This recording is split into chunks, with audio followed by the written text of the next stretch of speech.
Bismillahirrahmanirrahim. Welcome to Fadl Qadir Khan Islamic Institute, Islamabad Pakistan. इदारे के कायम का मकसद अल्लाह की रज़ा के लिए इस कोर्स को सीखना और आगे किसी और को सिखाना, उससे कहना किसी और को सिखाएं।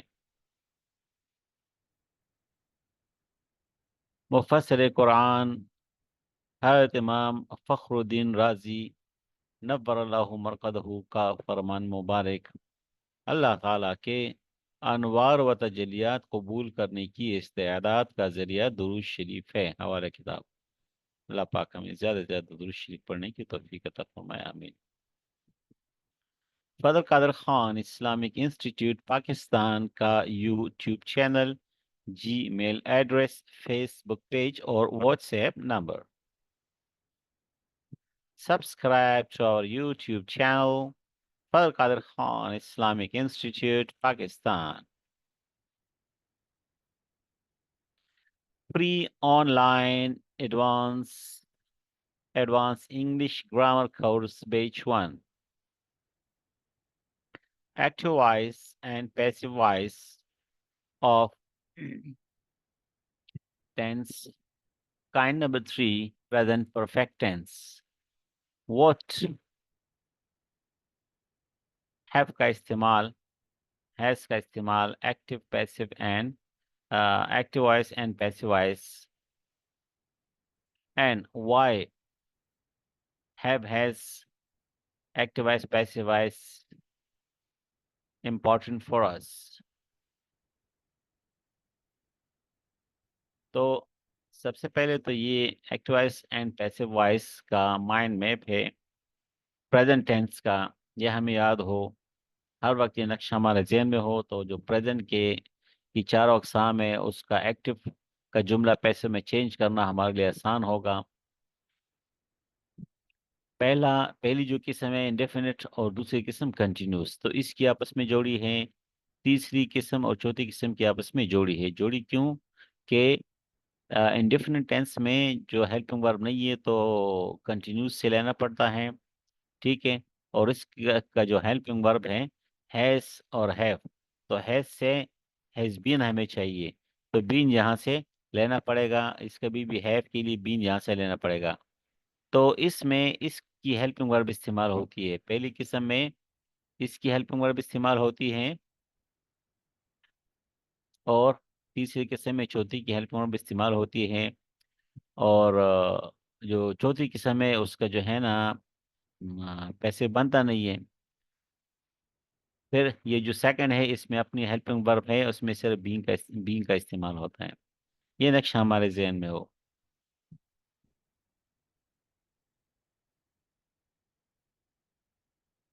दूसरी बात, सब्जेक्टिव केस ऑफ प्रोनाउन जो है कि ही हिम में चेंज होगा, हिम ही में चेंज होगा। ये हमें सब याद हो, ठीक है ना। ये सारे सब्जेक्टिव केस और ऑब्जेक्टिव केस हमें याद होंगे कि मी आएगा तो क्या लगाएंगे, आई लगाएंगे, आई आएगा तो मी लगाएंगे, तो हमारे लिए एक्टिव पैसिव फिर आसान होगा। Active and passive voice, lesson number 27, present perfect tense. तो टेंस काइंड नंबर 3 जो है प्रेजेंट परफेक्ट टेंस है। इसका आज हम पढ़ेंगे इंशाल्लाह कि किस तरह पैसिव वॉइस बनाना है। और जो चौथी किस्म है प्रेजेंट परफेक्ट कंटिन्यूस, तो इसका क्रॉस लगा हुआ मतलब ये नहीं इसका पैसिव वॉइस नहीं बनता। तो प्रेजेंट के जो चार हैं उस चार में तीन के बनते हैं, चौथी किस्म का नहीं बनता।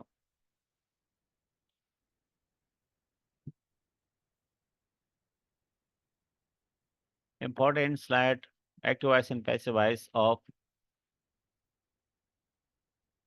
tense kind number 3, present perfect tense।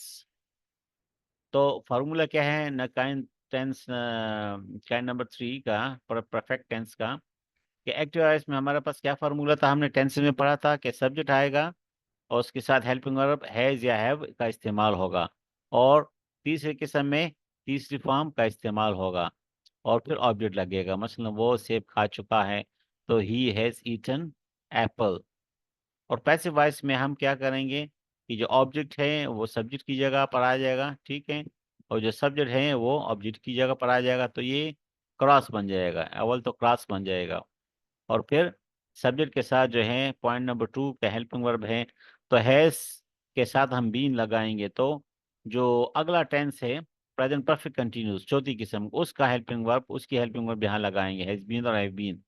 और थर्ड फॉर्म जो है वो हर पैसे में लगता है, बाई या टू का इस्तेमाल, और ये तो हमने पढ़ लिया अभी। तो वो सेब खा चुका है एक्टिव, और सेब उसके जरिए खाया जा चुका है, ठीक है, एक परफेक्ट का मुकम्मल काम। ये 5 मेन हमारे पॉइंट हैं टू रिमेम्बर, इसको हमने याद रखें। पॉइंट नंबर 1, तो ऑब्जेक्ट का इस्तेमाल, मसलन एक्टिव का जुमला है SVO, और पैसिव में हम क्या करेंगे OVS। SVO को हम OVS क्रॉस की शक्ल बन जाएंगी, एस चला जाएगा VO की जगह, ओ आ जाएगा एस की जगह पर, क्रॉस बन जाएगा। और वी, देखिए ये क्रॉस वी ही की तरह है, ठीक है ना, तो वी अपनी जगह पर इस वी की जगह पर रह जाएगा, ये नक्शा हमारे जहन में हो। और थर्ड फॉर्म जो है लगेगा, तो I subject verb object, I have eaten apple, मैं सेब खा चुका हूँ। तो सबसे पॉइंट नंबर पहला क्या है, ऑब्जेक्ट को हम क्या लेकर आएंगे, ऑब्जेक्ट से हम जुमला शुरू करेंगे, तो ऑब्जेक्ट से हमने, ऑब्जेक्ट क्या है एप्पल, एप्पल से हमने जुमले शुरू कर लिया, ऑब्जेक्ट एप्पल से। उसके बाद पॉइंट, जो 5 पॉइंट्स है टू रिमेंबर, जो हमने याद रखने हैं। पहला ऑब्जेक्ट है, उससे हमने जुमले शुरू कर दिया। दूसरा हेल्पिंग वर्ब है, वो हमने लगाना है, हमारे पास हैव है ऑलरेडी, आई के साथ हैव आएगा, ही शी नेम इट के साथ हैज आता है, वही टेंसेस के रूल है, ठीक है। जहाँ पर हैव आता है वहाँ पर यहाँ भी पैसे में भी हैव आएगा, और एक्टिव में भी उसी तरीके से। और अब यहाँ पर चूंकि एप्पल से शुरू हो गया, तो अब एप्पल के साथ हैव नहीं आता, तो हम क्या करेंगे हैज बीन लगाएंगे। बीन कहाँ से आएगा, तो पीछे हमने पढ़ लिया कि हमारे पास जो फॉर्मूले में क्या है कि हैज से हैज बीन, हैव से हैव बीन, तो हमारे पास ऑब्जेक्ट के बाद हैज बीन है बी का इस्तेमाल होगा। तो ऑब्जेक्ट है ये एप्पल और हैज बीन, तो ये दो पॉइंट नंबर 1 पॉइंट नंबर 2 हमारा पूरा हो गया। तीसरा पॉइंट तीसरी फॉर्म, ईटन भी आ गया, ठीक है। चौथा पॉइंट बाय या टू का इस्तेमाल, तो बाय का इस्तेमाल। पांचवा पॉइंट के सब्जेक्ट को लेकर आना है, और सब्जेक्ट जो है, अब सब्जेक्ट हम लेकर आए हैं यहाँ पर, तो सब्जेक्ट आई से क्या बन गया मी, आई किस में चेंज होगा मी में चेंज होगा। यहाँ पर चार्ट में हमारे पास मौजूद है, ठीक है, आई किस में चेंज होगा मी में चेंज होगा, ही हिम में चेंज होगा, यू में चेंज होगा, इट में चेंज होगा, ये सारा हम आगे चुन के पढ़ चुके हैं पहले। अच्छा,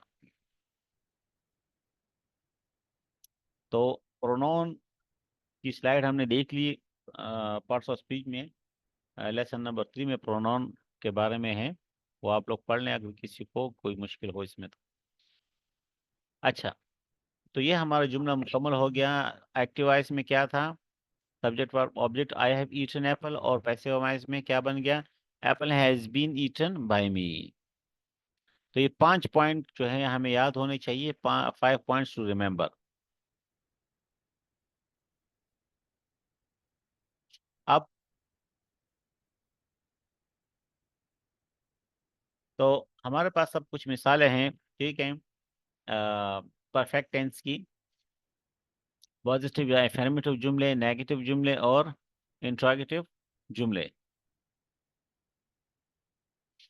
तो एक्टिव में हम क्या कहते हैं, आई हैव ईटन एप्पल, में सेब खा चुका हूँ। Negative, I have not eaten apple, have I eaten apple. तो बहरहाल नेगेटिव इंट्रोगेटिव का भी वही तरीका है। अब एक्टिव में हम कहते हैं आई हैव ईटन एप्पल, तो पॉइंट नंबर 1 क्या है, ऑब्जेक्ट है हमारे पास, ऑब्जेक्ट क्या है एप्पल, एप्पल से शुरू करेंगे। तो इसके बाद पॉइंट नंबर 2 हेल्पिंग वर्ब लगाएंगे, हैज से हैज बीन। पॉइंट नंबर 3, और हेल्पिंग वर्ब की, सॉरी, प्रिंसिपल वर्ब की तीसरी फॉर्म। पॉइंट नंबर 3 तीसरी फॉर्म, वर्ब की तीसरी हालत तीसरी फॉर्म ईटन।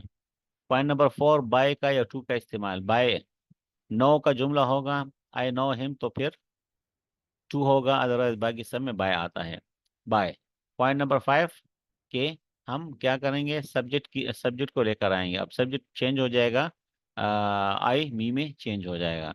तो apple has been eaten by me से मेरे जरिए खाया जा चुका है।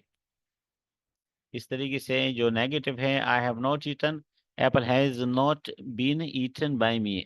और have I eaten apple, has apple been eaten by me. तो अब यहाँ पर जो है आई हैव नॉट है, ठीक है। आई, क्योंकि जुमला सब्जेक्ट हमारा आई है तो इसलिए हैव आ गया। अब यहाँ पर चूंकि सब्जेक्ट जो है वो दूसरी जगह जाएगा और इसकी जगह ऑब्जेक्ट से जुमला शुरू होगा। तो अब ऑब्जेक्ट एप्पल है, तो ही शी नेम इट, एप्पल का ताल्लुक इट के साथ है, ही शी नेम इट के साथ। एक्टिव में हमने क्या पढ़ा था टेंस में, परफेक्ट टेंस में, कि ही शी नेम इट के साथ हैज आएगा, तो इसलिए एप्पल के साथ हैज आ गया। तो apple has not been eaten by me. अगर एप्पल्स होते बहुत ज्यादा से, फिर इसी तरह हैव आता।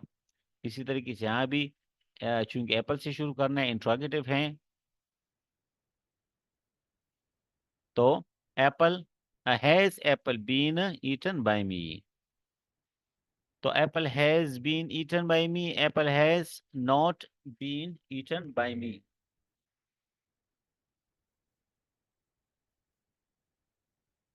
ठीक है जी, क्लियर है? कोई कंफ्यूजन हो तो पूछ लें, फिर आगे बढ़ते हैं। क्लियर है? चलिए।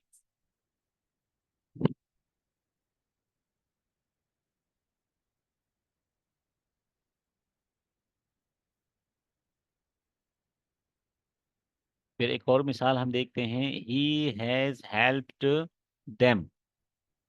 ठीक है, he has not helped them, has he helped them? तो he has helped them, वो उनकी मदद कर चुका है, एक काम मुकम्मल हो चुका है। तो them किस में चेंज होगा, they में चेंज होगा। ठीक है ना, चार्ट में हमने पढ़ा है ना, प्रोनाउन के चार्ट में, they them they। तो they से हम जुमला शुरू करेंगे, ऑब्जेक्ट them है तो they से शुरू हो जाएगा। और यहाँ अब ही से तो हैज आ रहा था, अब ही शी ने मेरे से बात हट गई। दे देम में देम जो है दे में कन्वर्ट हो गया। तो दे से ही शी ने में चला गया, दे आ गया, तो अब हैज की जगह हैव लगाएंगे। और बीन जो है ना, हैव हो या हैज हो, तो पैसे में चेंज करते वक्त हम क्या लगाएंगे, बीन उसके साथ लगाएंगे, वे जरूरी। तो दे हैव बीन और हेल्प्ड, हेल्प्ड बाय हिम। ही किस में चेंज हो जाएगा, हिम में चेंज हो जाएगा। उनकी मदद उसके जरिए, ही के जरिए, उसके मदद उसके जरिए की जा चुकी है। They have not been helped by him, have they been helped by him. कोई कंफ्यूजन तो नहीं है? ठीक है। देखें, टेंस जितने पक्के होंगे ना, जो मैं बार बार कह रहा था कि 1 से 12 बनाए, 12 से 36 बनाए, वो यहाँ पर कि वो ये जो आपको 12 की तरतीब ठीक है तो आपको समझ आएगी। ठीक है, ये परफेक्ट है, परफेक्ट कंटिन्यूज है, तो यहाँ पर वो चीज़ काम आती है। और ये 1 से 3 बनाएंगे, 12 से 36 बनाएंगे, तो ये नेगेटिव और इंट्रोगेटिव, यहाँ पर वो चीज़ काम आती है। यहाँ पर किसी को जितनी कंफ्यूजन हो ना, वो एक्टिव पैसिव में कंफ्यूजन एक्टिव पैसिव के अंदर ख़त्म नहीं होती, वो पीछे आपको जाना पड़ेगा, टेंसेस के अंदर अपनी कंफ्यूजन दूर करें। ठीक है ना, तो आपको पक्की पक्की फिर यहाँ खुद भी समझ आएगी। फिर उसके बाद सिर्फ फार्मूला देखें, फार्मूला, और फार्मूले से भी आपको समझ आ जाएगी।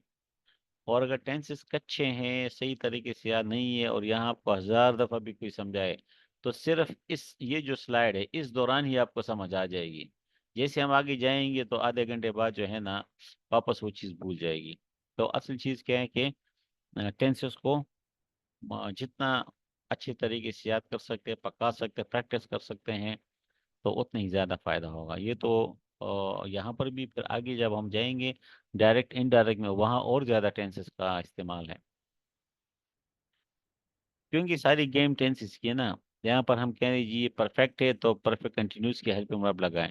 तो परफेक्ट क्या होता है और परफेक्ट कंटिन्यूस क्या होता है, उसके परफेक्ट की हेल्पिंग वर्ब क्या है और परफेक्ट कंटिन्यूस की क्या है, ये तो उधर से हमें पता चलेगा टेंसेस से। फिर हैज कहाँ लगता है, हैव कहाँ लगती है, तो एक्टिव पैसिव से हमें समझ नहीं आएगी ना। यहाँ पर जो है ना, इसका कोई उसूल है, रूल है, सारे रूल्स तो जो है ना टेंसेस से हम लेंगे। अब यहाँ पर हैव क्यों आ गया, क्योंकि दे है, तो दे के साथ हैव लगता है और ही के साथ हैज लगता है। ये एक्टिव पैसिव में तो नहीं सीखना, ये तो टेंसेस में सीखना होता है। तो वहां से सारी बात आती हैं। अच्छा, बहरहाल कोई सवाल हो एनी टाइम आप पूछ सकते हैं। फिर टू ऑब्जेक्ट का इस्तेमाल, डायरेक्ट ऑब्जेक्ट और इनडायरेक्ट ऑब्जेक्ट। ठीक है, एक एक स्लाइड में लगाता हूँ ताकि बाजू का ऐसे जुमले हर टेंस में आ जाते हैं, इंडेफिनेट कंटिन्यूस कहीं भी। तो एक मिसाल के तौर पर एक दो जुमले में इधर लिख लेता हूँ। इसी के फार्मूले के मुताबिक 100 जुमले बनाए, यही तरीक़ेकार होगा। ठीक है, I have told you a story या I have told a story to you. अब यहाँ पर जो है आई हैव टोल्ड यू, तो ये इनडायरेक्ट ऑब्जेक्ट है। I have told a story, तो ये डायरेक्ट ऑब्जेक्ट, ये इनडायरेक्ट ऑब्जेक्ट है। तो I have told him a story, मैं उसको कहानी सुना चुका हूँ। अब इसको इस तरीके से भी चेंज कर सकते हैं, story has been told to him, या he has been told a story by him. By me जो है ना, आई है तो मी में चेंज होगा, तो बाय मी तो आखिर में आएगा। They have sent her invitation, उस उन्होंने उसको, हर को, शी को, उसको भेज चुके हैं। वो उसको दावत, इनविटेशन, दावतनामा भेज चुके हैं। Invitation has been sent, invitation भेजी जा चुकी है, दावतनामा भेजा जा चुका है, टू हर, उस लड़की को, बाय देम, उनके जरिए, दे देम, या she has been sent invitation by them. तो अब इसमें हमारे पास जो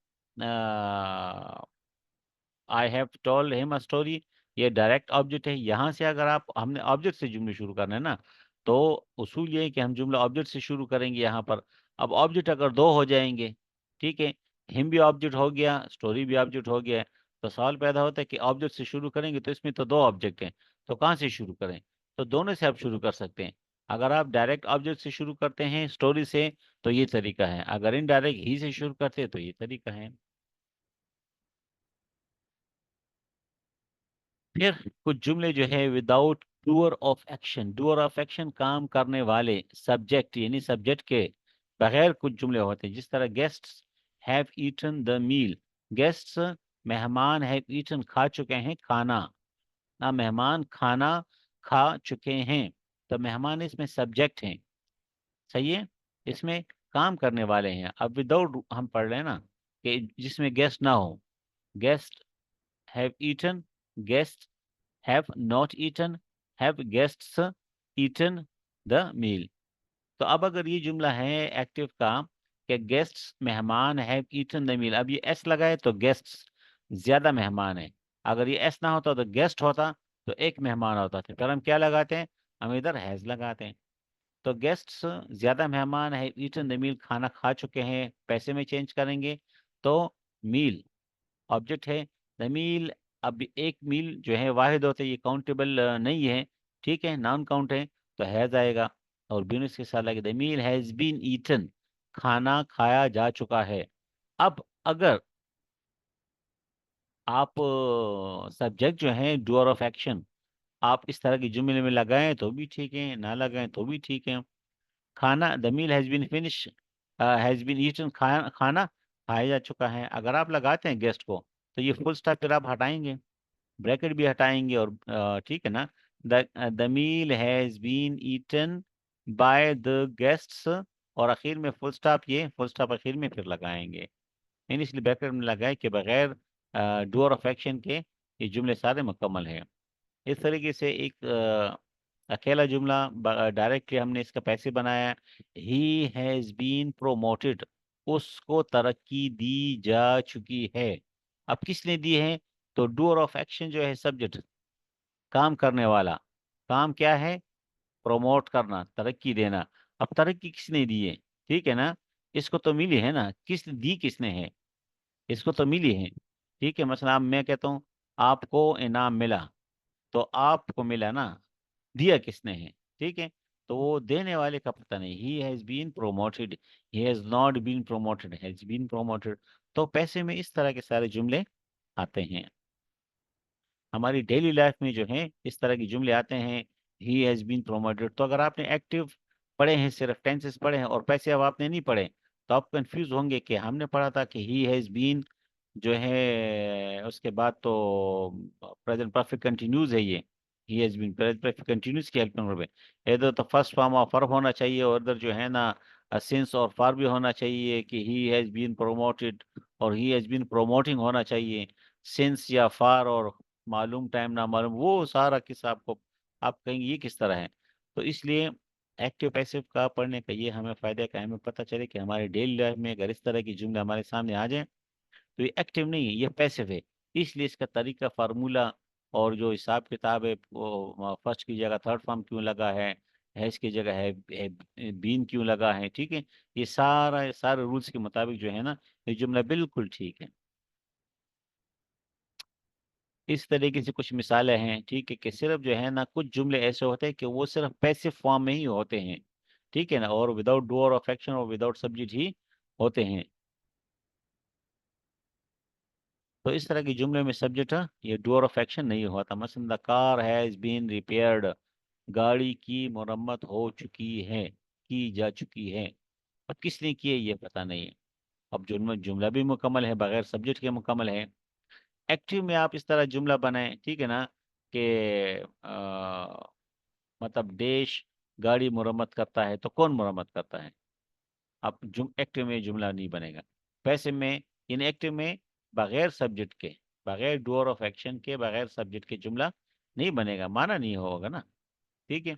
और यहाँ पर जो है ना मुकम्मल माना है, the car has been repaired, गाड़ी मुरम्मत हो की जा चुकी है। My phone has been stolen, मेरा फोन चोरी किया जा चुका है। यू हैव बीन इनवाइटेड, आपको दावत दी जा चुकी है। तो अब देखें कौन दे रहा है, सब्जेक्ट का पता नहीं है, काम करने दावत देने वाला का पता नहीं है, लेकिन फिर भी जुमला मुकम्मल है। तो ये है पैसिव का कमाल। The thief has been arrested, चोर पकड़ा जा चुका है। अब ये प्रोफेशनल जुमला है, किसने पकड़ा है, तो जाहिर बात है इस किस प्रोफेशन के साथ इसका ताल्लुक है, पुलिस के साथ है, किसी और डिपार्टमेंट के साथ है। तो इसलिए हम फिर सवाल नहीं पूछते कि यार इसमें सब्जेक्ट कौन है। The patient has been treated, ये भी प्रोफेशनल है कि मरीज की का इलाज हो चुका है। अब ये नहीं पूछना पड़ता कि किसने किया है, किसी सब्जी वाले ने किया है, दूध वाले ने किया है, किसी टीचर ने किया, नहीं। बस अंडरस्टूड बात है ना, कॉमन सेंस की बात है कि मरीज का इलाज कौन करता है, डॉक्टर ही करता है। तो इसलिए डॉक्टर क्या है, सब्जेक्ट है, काम करने वाला है। लेकिन सब्जेक्ट का हम नहीं पूछते क्योंकि प्रोफेशन हो जाएगा, एक प्रोफेशन की वजह से कि हमें पता है कि प्रोफेशन है किसका, इलाज किसका काम है।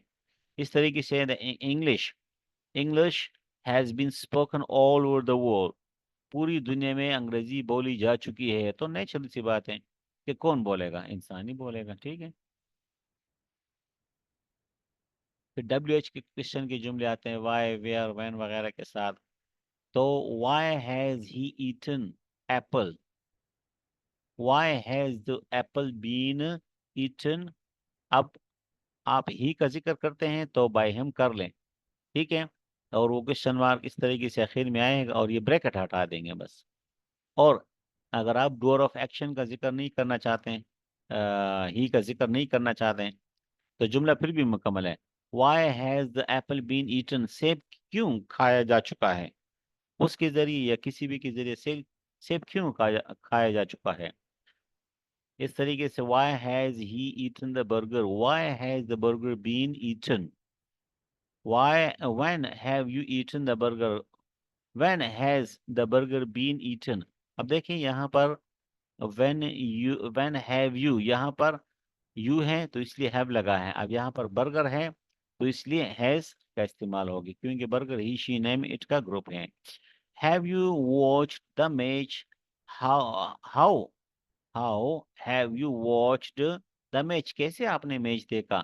How has the match been watched by you, का जिक्र करें ना करें, तो मैच कैसे देखा जा चुका आपके जरिए। अब यहाँ पर हैव है और यहाँ पर हैज है, मैच की वजह से।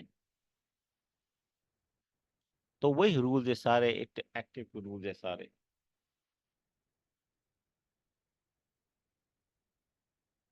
फिर हु वाले जुमले हमारे पास होते हैं बाजू का, ठीक है ना। हु, तो हु बाय होम में चेंज होगा, इसमें सब्जेक्ट नहीं होता, काम करने वाला जो है ना शो नहीं होता कि, और हु का मतलब कौन या किसने। और होम से कोई जुमला शुरू हो तो होम वाला हु में चेंज होगा, जिसमें ऑब्जेक्ट नहीं होता, किसको या किसने।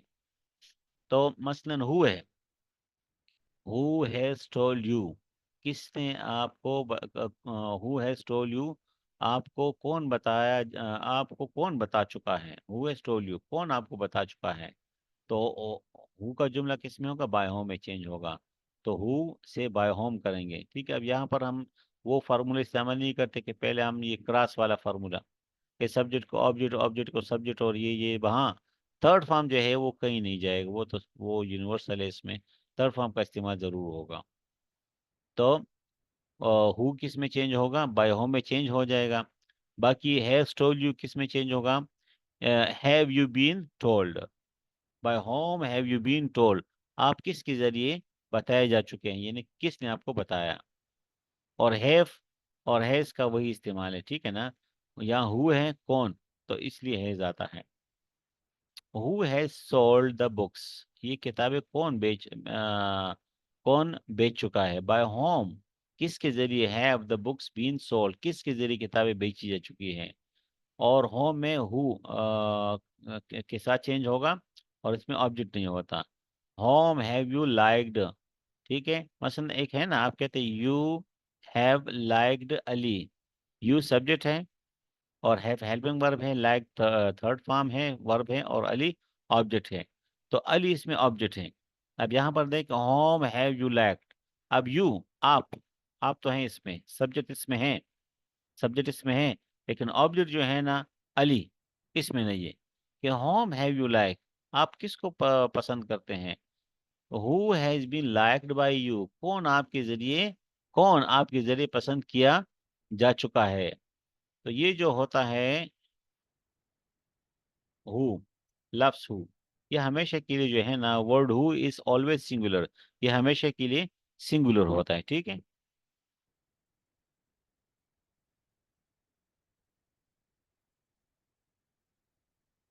फिर नो के लफ्स के साथ कुछ जुमले कभी कभी होते हैं। नो फर्स्ट फॉर्म है, न्यू सेकंड फॉर्म है, नॉन थर्ड फॉर्म है। आई हैव नोन हिम, तो he has been known to me. बस तरीका वही है, ही से जुमले शुरू हो, हिम से जुमला शुरू होगा तो ही हो जाएगा, और सिर्फ यहाँ पर बाई की जगह टू आता है, बाकी वही तरीका है। आई हैव नोन देम है तो दे हो जाएगा, they have been known to me. सिर्फ बाई की जगह नो हो तो बाई की जगह टू आएगा, अगर नो लफ्ज ना हो तो फिर बाय आएगा। ये वही 5 पॉइंट्स हैं, ठीक है ना। पॉइंट नंबर 1 2 3 4 5, ठीक है। ये पॉइंट नंबर 1, तो I have eaten apple, apple has been eaten by me, ठीक है। Point number 1, point number 2, point number 3, point number 4, point number 5। और कुछ वर्ब ऐसे होते हैं, intransitive verb can not be change into passive. Intransitive verb जो इस तरह है, जिनको ऑब्जेक्ट की जरूरत है नहीं पड़ होती, ठीक है ना। तो जिन वर्ब को ऑब्जेक्ट की जरूरत नहीं पड़ती, उनका इसलिए नहीं बनता कि हमारा तो काम ही ऑब्जेक्ट से शुरू होता है ना। हम ऑब्जेक्ट से जुमला शुरू करते हैं पैसे में, तो जिसके पास ऑब्जेक्ट ही नहीं, जिस तरह आई लाफ, मैं हंसता हूँ, अब किस पर हंसता हूँ या क्या। आई स्लीप, मैं सोता हूँ, किस, अब इसमें सब्जेक्ट है, वर्ब है, ऑब्जेक्ट नहीं है। तो ऑब्जेक्ट नहीं है तो हम जुमला कैसे शुरू करें फिर। तो इसलिए जिसमें ऑब्जेक्ट नहीं होता, और वो किस में नहीं होता, ऑब्जेक्ट ना हो, फिर तो जुमला मुकम्मल नहीं होता। जिस तरह आई गिव, मैं देता हूँ, तो क्या, आई ईट, में खाता हूँ, तो क्या। अब राइस है, चावल है, तो देखें ऑब्जेक्ट जरूरी है, तब जुमला मुकम्मल होगा। लेकिन कुछ वर्ब ऐसे होते हैं जिनको हम इंट्रांजिटिव वर्ब कहते हैं। वर्ब पार्ट्स ऑफ स्पीच में हम तफसील से इसके बारे में पढ़ चुके हैं, कि ऐसे वर्ब है कि जिनको ऑब्जेक्ट की जरूरत नहीं पड़ती और जुमला फिर भी मुकम्मल है। जैसे आई लाफ, मैं हंसता हूँ, आई स्लीप, मैं सोता हूँ, अब जुमला मुकम्मल है। इस तरीके से द बर्ड्स हैव फ्लोन, परिंदे उड़ चुके हैं। अब कहाँ पर उड़ चुके हैं, तो अब ऑब्जेक्ट की इसमें जरूरत नहीं है। तो ऑब्जेक्ट जब इसमें, जिस तरह ये जुमले हैं, ये जो सारे जुमले इस तरह के जुमले हैं इन ट्रांजिटिव वर्ब के, इसमें ऑब्जेक्ट नहीं है। जब ऑब्जेक्ट नहीं है तो हम जुमला कैसे शुरू करेंगे पैसिव का, तो इसलिए इनके वो नहीं बनते, पैसिव नहीं बनते। मसलन he has lived in Peshawar, वो पिशावर में रह चुका है। अब पिशावर से आप जुमले शुरू करें, ठीक है। यानी आपने ऑब्जेक्ट को सब्जेक्ट बनाना होता है, उसको काम करने वाला बनाना होता है। तब पेशावर जो है ना, और ये तो एक जगह है तो काम नहीं कर सकता। I have gone to school, मैं स्कूल जा चुका हूँ। तब आप स्कूल को जो नहीं बना सकते कि ये स्कूल मेरे जरिए जा चुका है, ठीक है ना। आप तो जा सकते हैं, ठीक है, आप जा सकते हैं, लेकिन स्कूल जो है ना कहीं जा सकता है आपके जरिए, वो कहीं भी आपके जरिए नहीं जा सकता। आपके जरिए क्या है कि पूरा शहर भी इकट्ठा हो जाए तो स्कूल को तो नहीं उठा सकता।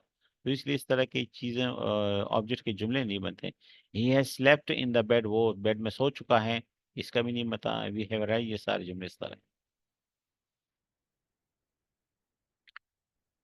तो एक्टिव एंड पैसिव वॉइस हमने जो पढ़ लिए, प्रेजेंट परफेक्ट टेंस की तीसरी किस्म, चौथी जो किस्म है प्रेजेंट परफेक्ट कंटिन्यूस, ठीक है, जिस तरह he has been eating apple since Monday. So this kind of tense does not have passive voice form। इस तरह के जुमले जो होते हैं उसकी पैसिव वॉइस फॉर्म हालत नहीं होती। तो जो चौथी किस्म है इसका पैसिव वॉइस नहीं बनता। तो आज हमने परफेक्ट भी पढ़ लिया, परफेक्ट कंटिन्यूस भी पढ़ लिया। परफेक्ट कंटिन्यूस हमने इतना ही पढ़ लिया कि इसका पैसिव वॉइस नहीं बनता बस। फजल कादर खान, इस्लामिक इंस्टीट्यूट, इस्लामाबाद, पाकिस्तान, जज़ाकुमुल्लाह खैर।